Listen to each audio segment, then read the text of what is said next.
Hi there. This is not something I normally do. I don't usually have a chat channel as such. All my videos are about sailing, about the people I sail with, the experiences we have. But I thought, given that we're now in the winter season, or it certainly is in the UK, then it's about time, just to reflect really on the things that we could be doing while the cold keeps us indoors and away from our boats and away from thinking about sailing.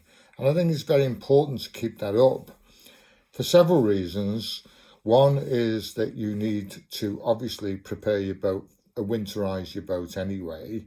And if you haven't done that already, now's the time to get out and do it, given that you've got good conditions with the weather. Although at the moment, the UK has been hammered by a storm.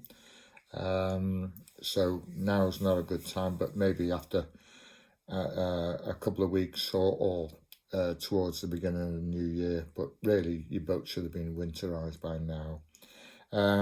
Think about the projects, the things that you want on your boat, the things that you think, okay, what do I need on my boat? What will make it more comfortable? What will make it a better sailing experience? What will other people enjoy who join me on my cruises? What would they enjoy on the boat? And they're the sort of things that you can start to think about and plan for, and also put on a wish list for your Christmas presents. I think all these things are essential in doing what you need to do.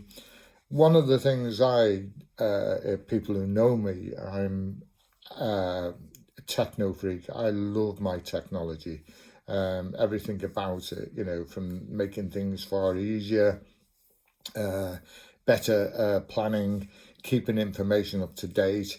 And I think that's essential for me. I know a lot of people like the old pen and paper, which is great, but I've never used it.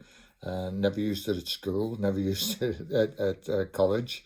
Always used technology. But anyway, my thing is looking at the apps, and the more I look at the range of apps that are out there now, I think it's amazing what can be achieved.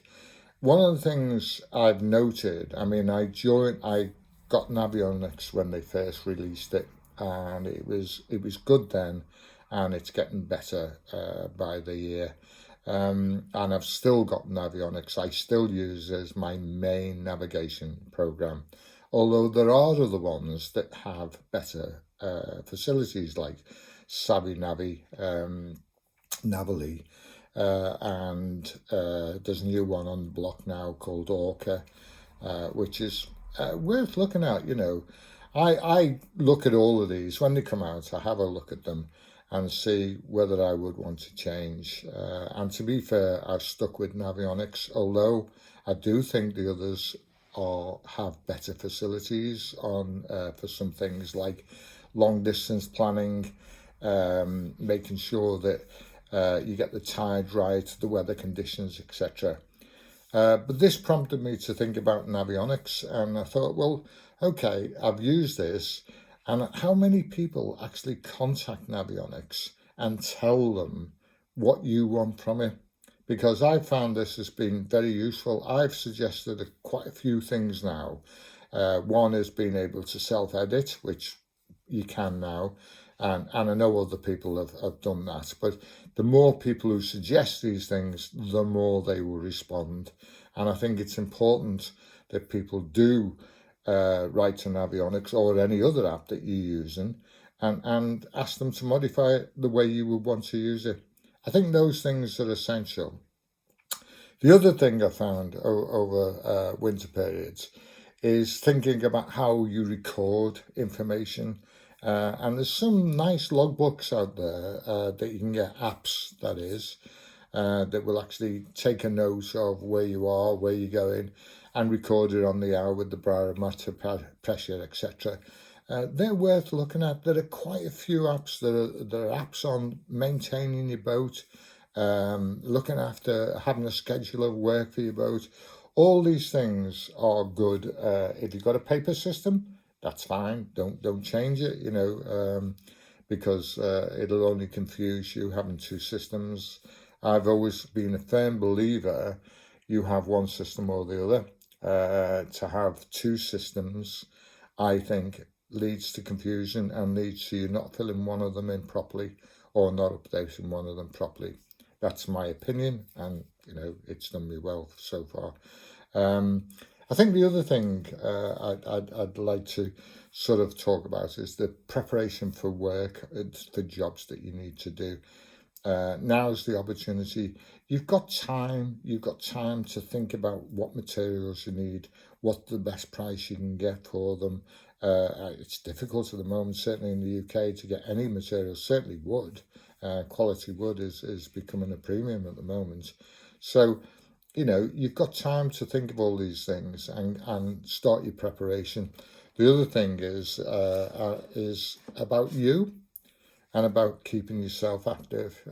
You've got all these little jobs that you can keep on doing, jobs at home. If you've got a garage, if you've got a workspace, you can get a lot of work done. If you haven't, you might need to go down the club, and there will be other members going down as well. And I think that's important to keep up the continuity, the connections you have, and you can still learn a lot. Going down to your club, staying involved in your club, I think is an essential part of sailing. If you're not a member of a club or sailing is new to you, please join a local club. And it might not be for you, but there will be others around that will be good. Or if you have suggestions for your club or suggestions to organisations in the area that you belong to that will help you do what you want and what you enjoy, then you need to talk to them.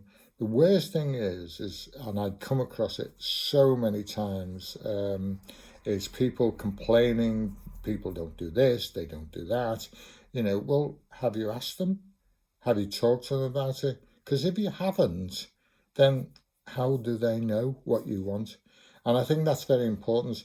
Obviously, the social side of any club is an important aspect. We're fortunate at the Sailing Club. We have a fantastic group of sailors. They are all excellent and very social animals, and it's party time all around. As you can see from all my videos, the fun we have on our trips is excellent. But it's belonging to a club like that. We're not keen on the competitive side, getting better at that, but it's still fun. And I think that's the important thing about anything to do with any activity at all. It's got to be fun. If you find it a chore, start to look at it, is it for you? Are you the right person for this particular activity? And is it something that you need to start rethinking? Or do you need to put more into it?